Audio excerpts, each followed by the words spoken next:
ఈవీ9 national news కు స్వాగతం. ముందుగా హెడ్లైన్స్. ప్రపంచంలో అత్యంత విశ్వసనీయ నేతగా ప్రధాని మోదీ. సీఎం చంద్రబాబు సింగూరు పర్యటన షెడ్యూల్ ఖరారు.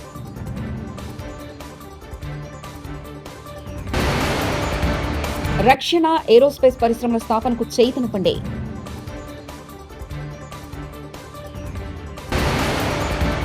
ఎమ్మెల్యే పాడి కౌశిక్ రెడ్డి ఇంటి వద్ద పోలీసుల బందోబస్తు. ప్రపంచంలో అత్యంత విశ్వసనీయ నేతగా ప్రధానమంత్రి మరోసారి టాప్ లో నిలిచారు. మార్నింగ్ కన్సల్ట్ సంస్థ గ్లోబల్ లీడర్ సర్వేలో మరోసారి తన ఆధిక్యాన్ని నిలుపుకున్నారు. సర్వేలో ప్రధాని మోదీకి అత్యధిక శాతం మంచి మద్దతు ప్రకటించడంతో అప్రూవల్ రేటింగ్స్ ఏకంగా 75% చేరాయి. ఈ ఏడాది జూలై 4 నుంచి 10 తేదీల మధ్య సర్వీస్ నిర్వహించారు. ఆంధ్రప్రదేశ్ ముఖ్యమంత్రి నారా చంద్రబాబు నాయుడు సింగపూర్ పర్యటన షెడ్యూల్ ఖరారైంది. ఈ మేరకు సీఎంఓ కార్యాలయంలో ఓ ప్రకటన విడుదల చేసింది. ఇవాళ శనివారం జూలై 26 రాత్రి 11 గంటలకు హైదరాబాద్ నుంచి సింగపూర్ వెళ్లనున్నారు. 27వ తేదీ ఉదయం 6 గంటలకు సింగపూర్ ఎయిర్పోర్టుకు సీఎం చంద్రబాబు చేరుకోనున్నారు. సీఎం చంద్రబాబుతో సింగపూర్ పర్యటనలో మంత్రులు నారా లోకేష్, టీజీ భరత్, పి నారాయణ, వివిధ శాఖల అధికారులు పాల్గొన్నారు.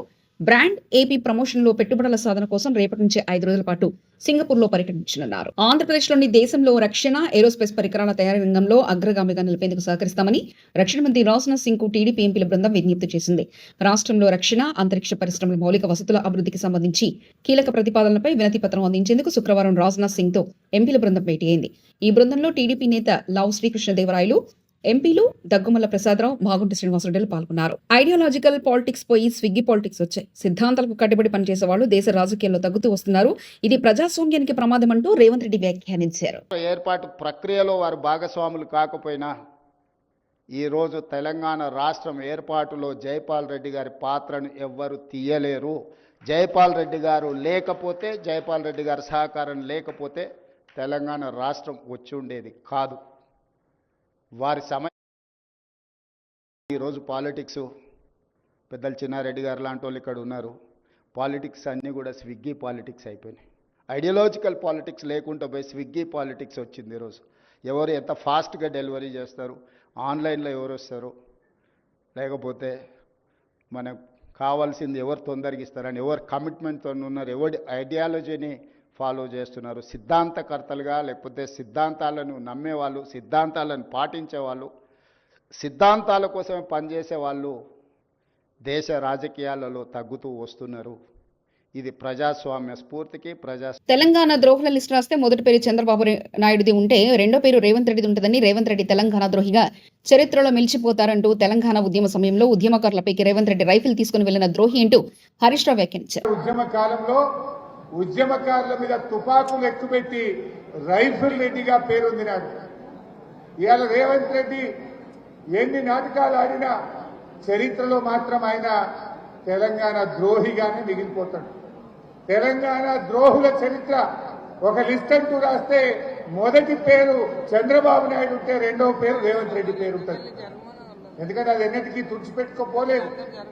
కానీ రేవంత్ రెడ్డి గారి మధ్యకాలంలో ఏం చేస్తుందంటే ఈ ఉద్యమాన్ని, మన ఉద్యమ చరిత్రను చిన్నగా చేయాలను, మన కేసీఆర్ ఆనవాళ్లు లేకుండా చేయడం అంటే తెలంగాణ పోరాటాన్ని తక్కువ చేయడం, ఉద్యమ జ్ఞాపకాలను తొలగించే ప్రయత్నానికి రేవంత్ రెడ్డి గారు ప్రయత్నం చేస్తారు. రేవంత్ రెడ్డి పంపిన స్క్రిప్ట్ చదివి కన్ఫ్యూజ్ అయిన బీజేపీ ఎంపీ సీఎం రమేష్ 4-5 నెలల క్రితం ఎమ్మెల్సీ కవిత జైల్లో ఉన్నప్పుడు కేటీఆర్ నా దగ్గరకు వచ్చి బీఆర్ఎస్ ను బీజేపీలో విలీనం చేస్తానని అన్నాడన్న వ్యాఖ్యలు చేసిన సీఎం రమేష్, ఎమ్మెల్సీ కవిత జైల్లో నుంచి విడుదలైన తేదీ ఆగస్టు 28, 2024, 11 నెలల క్రితం కవిత జైల్లో నుంచి విడుదలైతే 4 నెలల క్రితం కేటీఆర్ మీ దగ్గరకు వచ్చి విడిపించమని ఎలా వస్తాడంటూ సీఎం రమేష్ వ్యాఖ్యానించారు.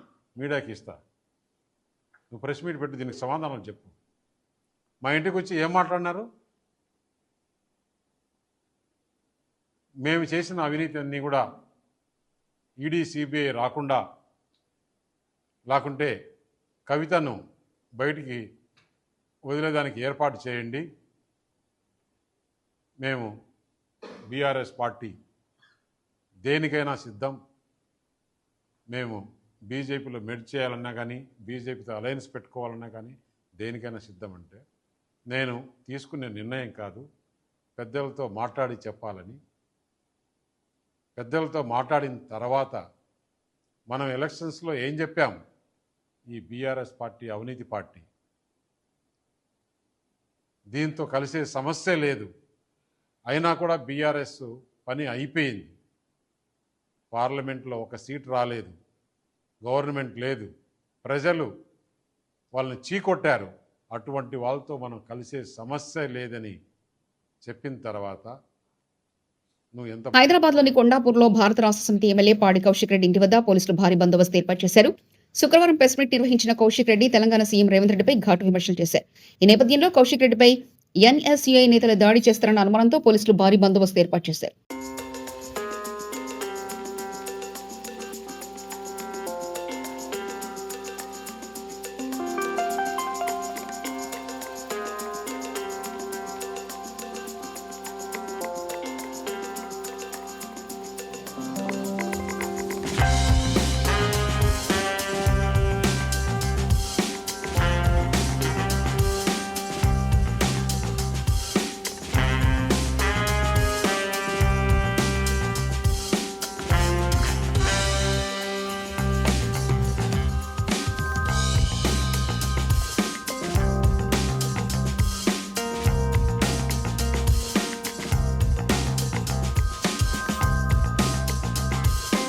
కోనసీమ జిల్లా ఆత్రేయపురం మండలంలో వాడపల్లి వెంకటేశ్వర స్వామి ఆలయం భక్తజన సంద్రంగా మారింది.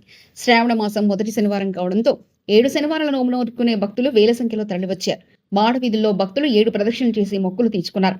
ఉభయ రాష్ట్రాల నుంచి భక్తులు అధిక సంఖ్యలో తరలి రావడంతో క్యూ లైన్లు ఆలయ పరిసరాలు కిక్కిరిసిపోయాయి.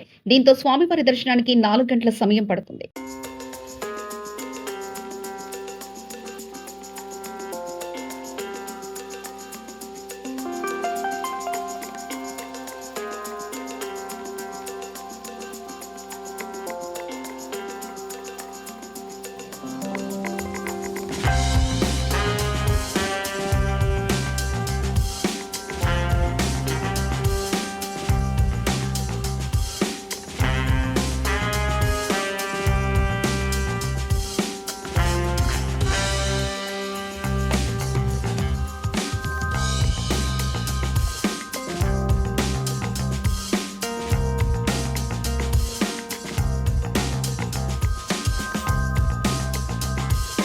తెలంగాణలోని ప్రసిద్ధ పుణ్యక్షేత్రమైన కాళేశ్వరం వద్ద జలకల సంతరించుకుంది. భారీ వర్షాలతో పాటు ఎగువ ప్రాంతాల నుంచి వరద పోతెత్తడంతో కాళేశ్వరం పుష్కర ఘట్ల వద్ద గోదావరి, ప్రాణహిత నదులు ఉధృతంగా ప్రవహిస్తున్నాయి. దీంతో కాళేశ్వరం వద్ద నీటి మొత్తం 8,700 మీటర్లకు చేరుకుంది. మరోవైపు పుష్కర ఘట్టు మెట్ల వద్ద ఏర్పాటు చేసిన ధ్యాన దీపాలు కొంతవరకు నీటిలో మునిగి బాహుబలి సినిమాలోని దృశ్యాలను తలపిస్తున్నాయి.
సంగారెడ్డి జిల్లా ప్రభుత్వ పాఠశాలల అభివృద్ధికి కృషి చేస్తున్న దాత పరకల రామరెడ్డి సహాయం వెలకట్టలేనిదని హెచ్ఎం అనురాధ అన్నారు. జిల్లా పరిషత్ ఉన్నత పాఠశాల చౌటకూరు గ్రామానికి చెందిన పరకల మంజుల రామరెడ్డి జన్మదిన సందర్భంగా ఉన్నత పాఠశాలలోని సుమారు 400 మంది విద్యార్థులకు స్పోర్ట్స్ డ్రెస్సులు అందజేశారు. ప్రభుత్వ పాఠశాలలో చదువుకుంటున్న విద్యార్థులకు తమ వంతు సహాయ సహకారాలు అందిస్తామన్నారు. విద్యార్థులు శ్రద్ధగా చదువుకొని ఉన్నత స్థాయికి ఎదగాలని సూచించారు. ప్రార్థించే పెదాల కన్నా గుణము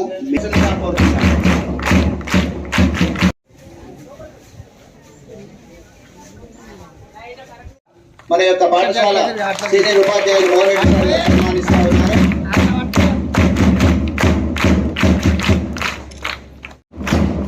అదేవిధంగా ఎక్స్ సర్పంచ్ గారు శ్రీ మొగలయ్య గారిని కూడా వేదికపైకి రావాల్సిందిగా ఆహ్వానిస్తున్నాం. శ్రీ మల్లికార్జున గౌడ్ గారు కూడా వేదికపైకి రావాల్సిందిగా. తాటి ప్రమాద బాధితులకు 10 లక్షల ఎక్స్గ్రేషియా ఇవ్వాలని ప్రభుత్వాన్ని డిమాండ్ చేసిన కల్లు గీత కార్మిక సంఘం. చేర్యాల పట్టణం, సిద్దిపేట జిల్లా, తెలంగాణ రాష్ట్రంలోని గీత కార్మికుల జోల పాటు మరణాలు మరియు శాశ్వత వికలాంగత వల్లే విషాద సంఘటనలు నిత్యం చోటు చేసుకుంటున్న నేపథ్యంలో కాంగ్రెస్ పార్టీ ఎన్నికల ముందు ఇచ్చిన హామీ మేరకు ప్రతి తాటి ప్రమాద బాధిత కుటుంబానికి 10 లక్షల ఎక్స్గ్రేషియా ఇవ్వాలని తెలంగాణ కల్లుగీత కార్మిక సంఘం రాష్ట్ర కార్యదర్శి బూడిద గోపి డిమాండ్ చేశారు. హాస్పిటళ్లకు పోయిన సందర్భం ఉంది. ప్రభుత్వ ఆసుపత్రికి పోతే వైద్యం అందనటువంటి పరిస్థితి. మరి అక్కడికి పోయినాక కూడా సరైన వైద్యము ఆర్థిక స్తోమత లేక అందలేని పరిస్థితి. ఇవాళ పక్కటెముకలు విరిగి ఊపిరితిత్తులోకి కుచ్చుకొని కడుపులో తీవ్రమైన రక్తస్రావం అయ్యి ఇబ్బంది పడి చావు బతుకులలో ఉండి 3 నెలల రోజుల పాటు హైదరాబాద్లో వైద్యం అయినప్పటికీ వెన్నుముక ఆపరేషను కాలేని సందర్భం ఉన్నది. వెన్నుముక ఆపరేషన్ కావాలి అంటే సుమారు 10 లక్షల రూపాయల వరకు ఖర్చు అయ్యే పరిస్థితి ఉన్నది. మరి ఆ గీతా కార్మికుడు ఆర్థిక స్తోమత లేదు. తనకు 2 బిడ్డలు, అదే రకంగా ఉండడానికి ఇల్లు కూడా లేదు. ఇల్లు ఈ రకమైన స్థితిలో ఉన్నది. ఒకటే ఒక రూము. మరి ఇవాళ తను జీవనం సాగిస్తున్నటువంటి ఇల్లు ఏదైతే ఉందో ఆ ఇల్లు చూస్తే ఇగో ఇంత దుర్భరమైనటువంటి పరిస్థితులలో ఉన్నది. మరి శ్రీనివారు ఇవాళ ఆచేతనమైనటువంటి స్థితిలో తన కుటుంబ జీవనం ఇబ్బందికర. తెలంగాణ రాష్ట్ర ప్రభుత్వం స్పందించాలి, మానవీయ కోణంలో ఆలోచించాలి. మరి ఈయనకు మెరుగైన వైద్యం అందించడం కోసం ప్రభుత్వం చర్యలు తీసుకోవాలి. ఇప్పటికీ 1 నెల రోజులు మంచానికే పరిమితమయ్యి ఇవాళ 1, 2 అన్నీ కూడా ఆ మంచంలోనే చేస్తూ ఉన్నటువంటి పరిస్థితి ఉన్నది. ఉండడానికి ఇల్లు కూడా లేదు. తక్షణం ప్రభుత్వం ఈయనకు ఇందిరమ్మ ఇల్లు మంజూరు చేసి గృహ నిర్మాణం ప్రభుత్వమే బాధ్యత తీసుకొని కట్టించాలి.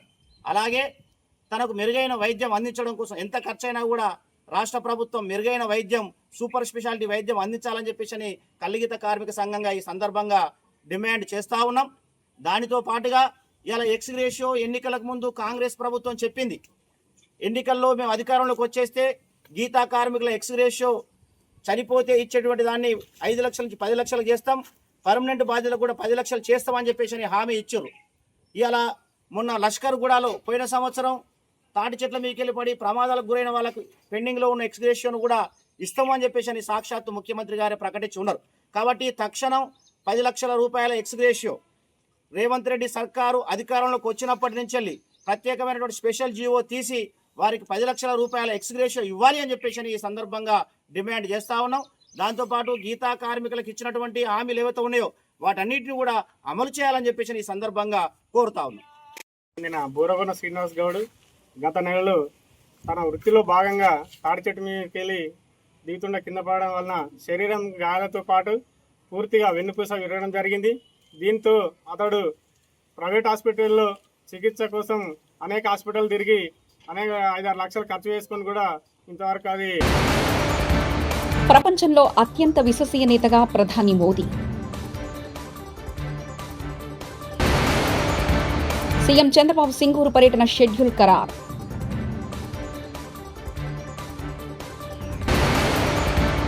రక్షణ, ఏరోస్పేస్ పరిశ్రమల స్థాపనకు చైతన్య పండే.